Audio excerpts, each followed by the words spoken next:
आज मैं आप लोगों को एक कहानी सुनाती हूँ। कहानी का नाम है ईमानदार लकड़हारा। लकड़हारा वह होता है जो लकड़ियाँ काटता है। तो चलिए शुरू करते हैं। एक गरीब लकड़हारा था। वह लकड़ियाँ काटकर बाजार में बेचता था। इन पैसों से ही उसका घर चलता था। एक दिन जंगल में नदी के किनारे उसने एक सूखा पेड़ देखा। वह उस पेड़ पर चढ़कर लकड़ियाँ काटने लगा। अचानक ही उसके हाथ से कुल्हाड़ी छूटकर नदी में जा गिरी। दुखी होकर लकड़हारा रोने लगा। उसके रोने की आवाज़ सुनकर नदी से जलपरी बाहर आई। जलपरी मतलब जल की देवी। जलपरी ने लकड़हारे से उसके रोने का कारण पूछा। जलपरी ने लकड़हारे की कहानी सुनकर उसकी मदद करने की सोची।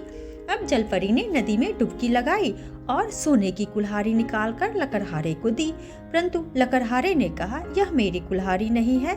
जलपरी ने फिर से नदी में डुबकी लगाई और चांदी की कुल्हाड़ी लाकर लकड़हारे को दी, परंतु लकड़हारे ने फिर मना कर दिया।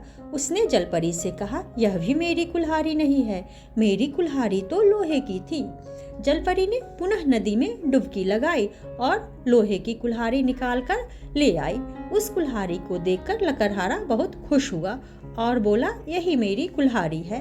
लकड़हारे की ईमानदारी से खुश होकर जलपरी ने उसे तीनों कुल्हाड़ियाँ दे दी।